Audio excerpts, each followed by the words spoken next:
So guys, really looking forward to the next session in particular. This is a gentleman called Vincent Schock from Legacy Trust, who are based in Hong Kong.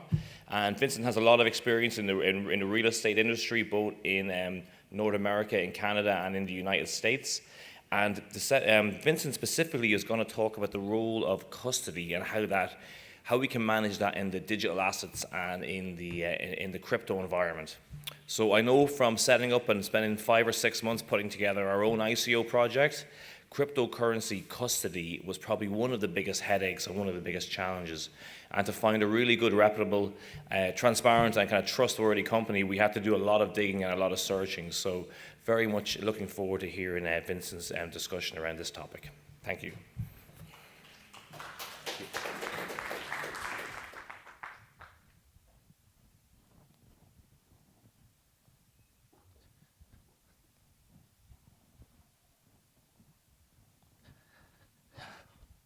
Hi. My name is Vincent Schock. I am the CEO of Legacy Trust. Legacy Trust is a registered public trust company based in Hong Kong. And today, my topic is about custody in the digital asset space, which is quite talked about because of the lack of custody. But before we start, I would like to maybe just play a little video on who Legacy is so that we spend more of my presentation on the custody side. Okay. Legacy Trust Company Limited was founded in 1992 in Hong Kong. We are a professional trustee services provider offering trust solutions to institutions, advisors, and individuals. Legacy is a trust company registered under Part 8 of the Hong Kong Trustee Ordinance and is legally regulated. So how does a trust work? A trust is a relationship established by trust deed, whereby you transfer ownership of assets to a selected trustee who manages and administers those assets in the best interest of designated beneficiaries, who may also include you. Since the assets no longer form part of your personal estate, you can enjoy greater confidentiality, protect your assets, and even mitigate your tax liabilities. Legacy offers trustee, custody, and escrow services to manage clients' assets, aligning with their financial needs. For digital currencies, we provide end-to-end capabilities to achieve secured transactions. And clients will receive all the regulatory benefits, such as transparency, accountability, and compliance. We are a global trust company headquartered in Hong Kong, with in-house trust specialists, tax advisors, lawyers, and trust administrators to ensure daily operations are handled up to professional standards. Our client service teams are equipped to serve each prestige client and help them to achieve their financial goals. At Legacy, clients are our first priority. Contact one of our representatives to find the right trust solution for you. All right, so that was just a little introduction to who Legacy is. We started out more as a retirement plan, pension company, providing corporations, individuals, trust services. And we have identified that there is a huge need in the new asset class, digital assets. As you can see by this slide, last year alone, 4,500 growth. How many other assets? That's almost, I'm speechless about that, 4,500. But today it's just under 300 billion today. So it went up to 800 down. So there's a lot of volatility in this whole new asset class space. In Hong Kong recently, the Customs and Excise Department has deemed digital assets as a virtual commodity. And the reason why Legacy can get into this space and provide custody service solutions for ICO companies, institutions that are setting up crypto funds, individuals, family offices, is that under our trustee ordinance, there's a section under there that allows the trust to hold properties, and that's what digital asset is a property. Okay? So our mission really is to try to fill that gap that's missing. We've been to many, many different conferences. Like I feel like I'm a veteran in this whole digital space. 6 months of this, I'm a veteran. I'm sure some of you feel that. And we really want to accelerate that flow of getting institutionals into the digital asset space. But there's a lot of problems with that, because the traditional institutions, the way that they hold funds, they need an independent, regulated, licensed custodian. And I know in the US right now, a lot of exchanges have up to 150 million. They could custody their own assets. However, over 150 million, which could be, depending on the week, if you do hold, it could go up and beyond 150 million, then you need to be a qualified custodian. So you hear a lot of cold storage claiming that they're custodians, but they're just cold storage, right? And therefore, there's a lot of institutions can't really work with that based on their regulations. And our target really is to try to assist the institutions with risk, with managing risk. And, but it's not as easy as, I'm not sure if some of you have ever gotten involved in digital asset transactions or tried to be part of, assisting the deals to go through using several different methods that I can talk to you about.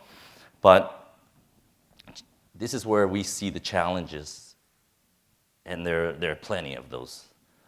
We see that there's a lot of people switching from the traditional investment financial space, going into blockchain, going to the digital assets.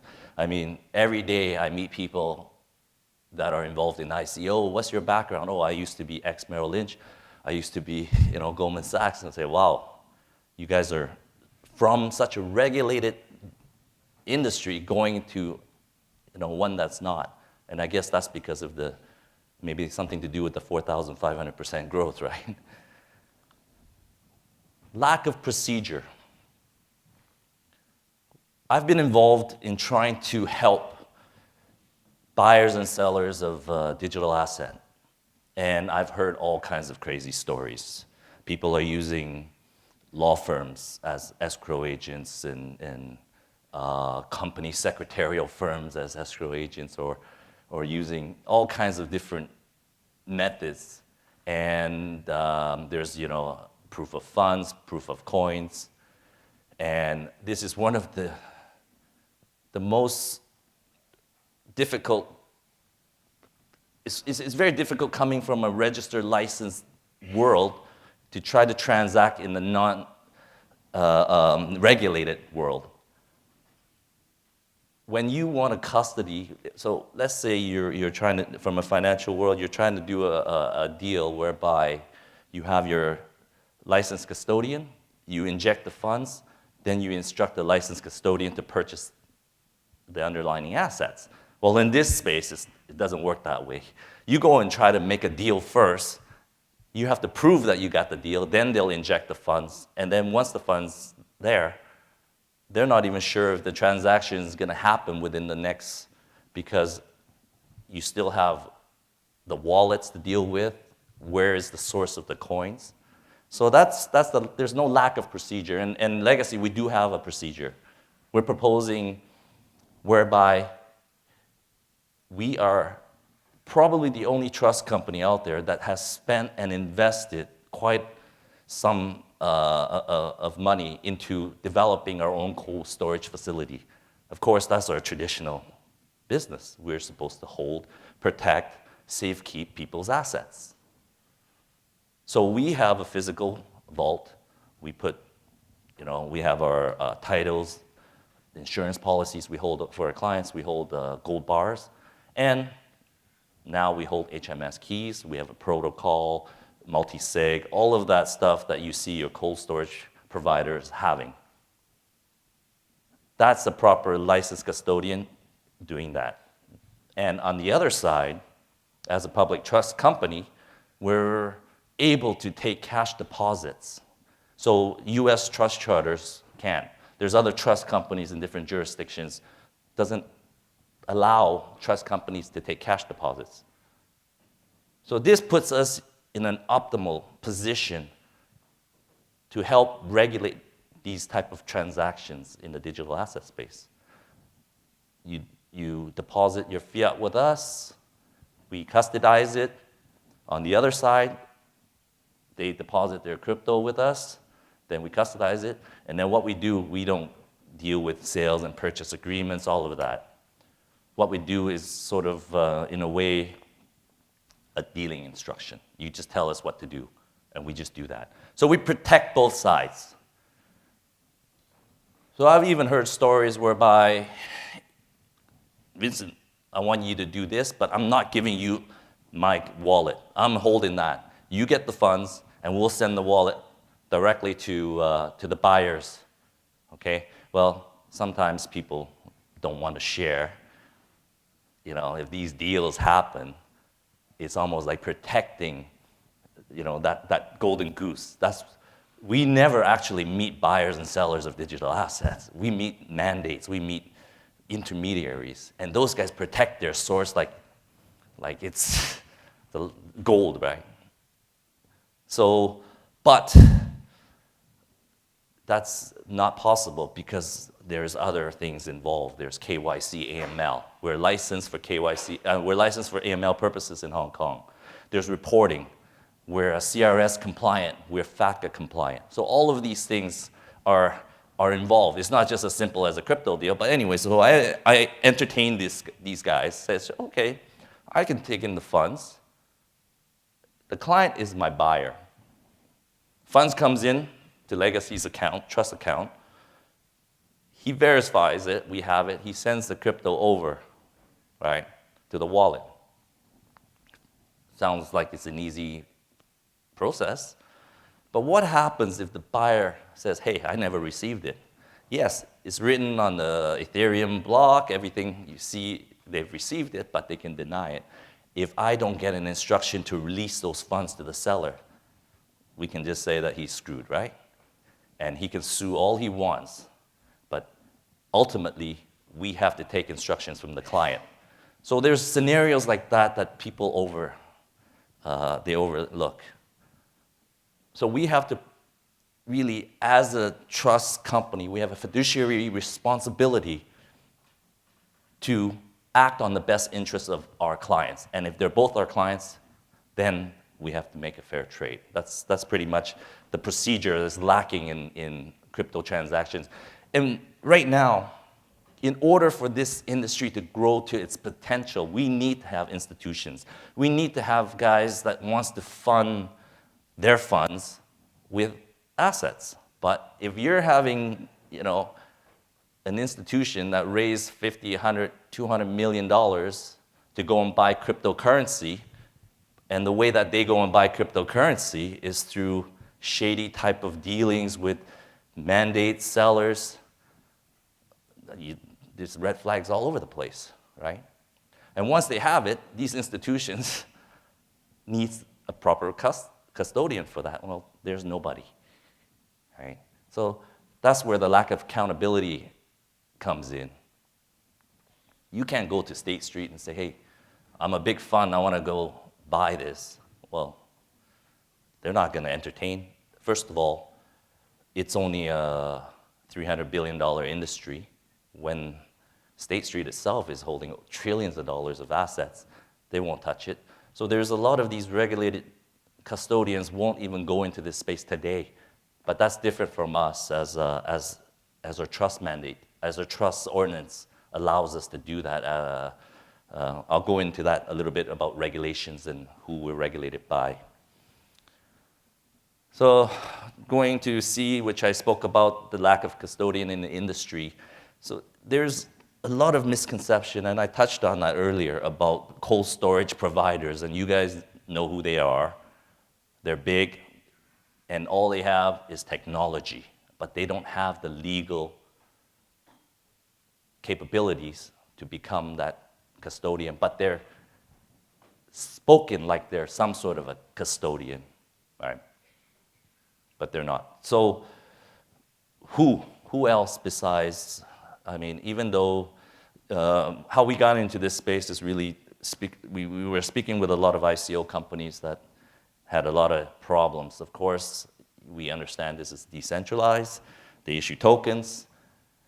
They use Ethereum to purchase those tokens. Ethereum is in their wallet.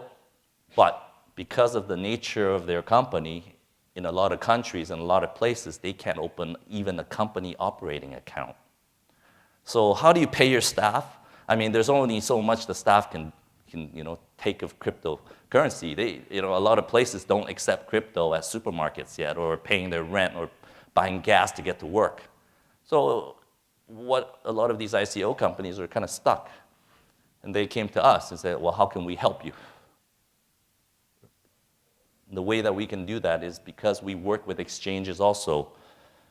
Remember I was telling you how we can take cash deposits? We are acting as custodians for some exchanges that are, well, they don't have the crypto to fiat capabilities, and we provide the fiat. And of course, the reason why there's a lot of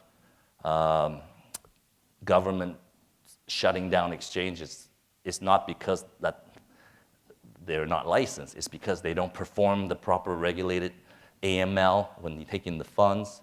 It's a criminal offense not to conduct proper AML, right? So we provide that service beyond just the custody solution.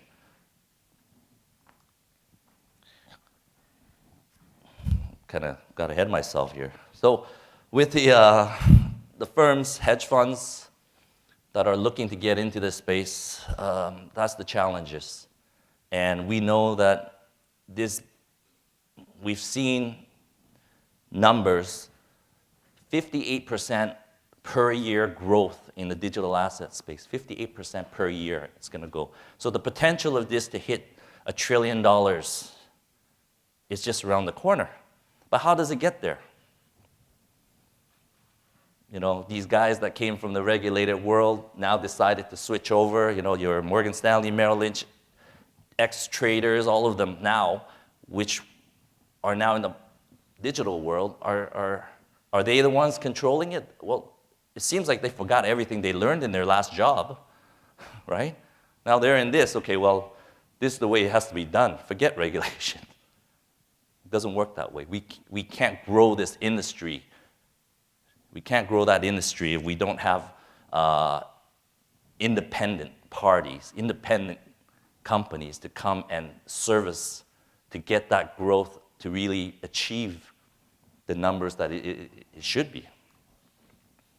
We are, Hong Kong, if some of you may not know, is unlike Singapore, unlike a lot of countries where there's multiple regulators. We have 4 regulators. Of course, you have your SFC, the Securities Futures Commission. You have your HKMA, they regulate the banks. You have your insurance authority, they regulate the insurance. And then you have the MPFA, which is your Mandatory Provident Fund Authority. They, of course, regulate the pensions. And we also are regulated by the Financial Secretary under the trustee ordinance. That means what we do, we have our own set of rules, but we still comply, we still respect the other regulators, we don't step over them, but we do get legal opinions. And so we have banking capabilities in the trust by being able to accept cash deposits. We have capabilities of doing HKMA with payments. We can do that under the trustee ordinance in Hong Kong. So instead of trying to be licensed in every other regulator's jurisdiction, that we try to stick to what we have, and we utilize what we know to help service and provide to the digital asset industry. So the way that I see the future going in this market, in this industry, is that we need to have more qualified custodians, right? This is too big for one company to handle, of course. But we feel that if we do this correctly, we set the standards, then the bigger custodians will come in when there's other supporting. When I was telling you, this year alone, the market cap for digital asset went up to 500 billion just about a month or two ago. And out of that whole market, only $700 million was in the servicing industry for digital assets. So it's not big. It's not big at all, right? 700 million only. And there needs to be more rules. There needs to be standards set. And I think that by us taking the lead, and I think also, I know Northern Trust is here, by them supporting, and we know there's other trust companies in the US. However, it's very difficult for the American trust companies to cross the ocean or to go anywhere else to try to provide custodian services for the digital asset space outside of the United States. And for us, we have that luxury because you don't have to be a resident of Hong Kong to set up a trust. It's a global trust that we provide. And we have several exemptions, right? Under some of it is the occupational retirement scheme. We could create separate trusts that can hold digital assets under your pension plan, right? So there's a lot of good stuff that we can provide this, like founders of ICOs. If you guys know or heard when, President Trump became president, and he promised that he wanted to go after carried interest. And what the carried interest is, it applies to the ICO world if you're an American, right? And it's all about, it came from the hedge fund world. So you're 2 and 20 in the hedge fund world, they're going to tax that up front. It's just like an ICO. You go and raise $100 million, and you're a founder, and you get what? Let's say you get $20 million worth of tokens as one of the founders, and if you're American, guess who's going to knock on your door?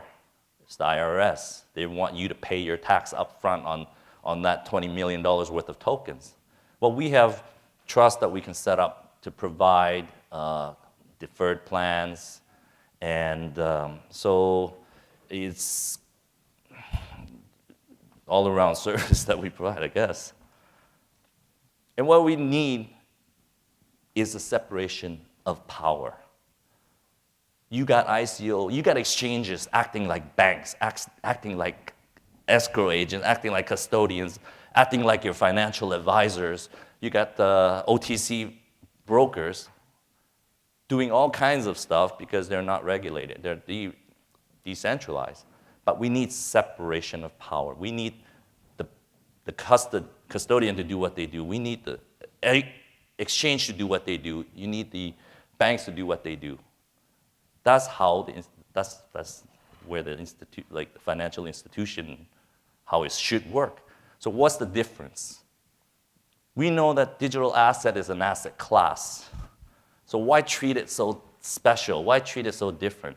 That's sort of the mindset we need to change in people. We need to say, look, there's no different. Yeah, there's a lot of governments that can't really classify what that is. There's some governments say it's a currency, some say it's property, some say it's a security, but there's really no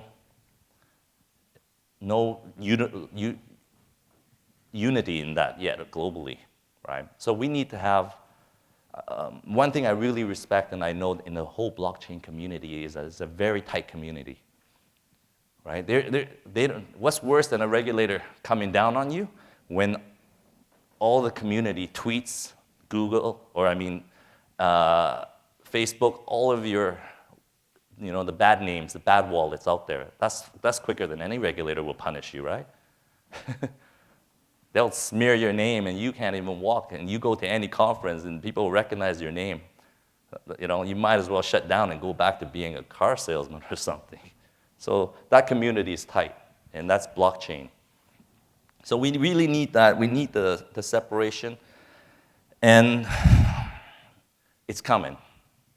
It's just around the corner. It's coming. You know, organizations like Legacy, bigger companies. You got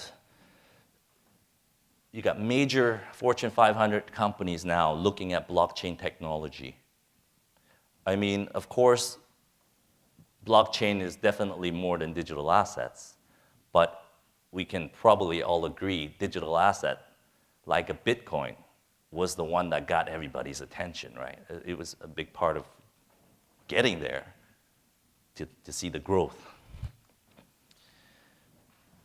Of course, this is a blockchain conference. We are also, as a trust company, trying to be innovative, trying to move forward to become a modern trust company. And I think that blockchain and trust is peanut butter and jelly, right? It's almost hand in hand. We hear a lot of trust mentioned in the blockchain world, but it's used in a very different context. And I see, for us as a trust company, we do think that there is a requirement for trust to hold the physical assets, titles. And once that's done, then guess what? Companies, ICO companies, you can tokenize anything. But when you're a company, you go out there and raise capital, you go and use those capital to purchase assets, and you hold those assets. First of all, in a lot of places, that's a conflict of interest. Secondly, there's a lot of risk. Anything happens to that company, they could lose those assets. For us as a trust company, a lot of our assets are off balance sheet. Anything happens to Legacy, the financial secretary will appoint a new trustee to come in its place. So that's why you need separation. So for us, we have title. So we're building a smart trust, essentially. We're building a trust whereby title's held, and anybody, I mean, I think this is not the place, but there are a lot of tax advantages for doing this, right? But fractional ownerships in almost anything, right? Fractional ownerships in real estate, in commodities like diamonds. If you have a 20-carat diamond, we can break that up into 100 pieces using smart contracts.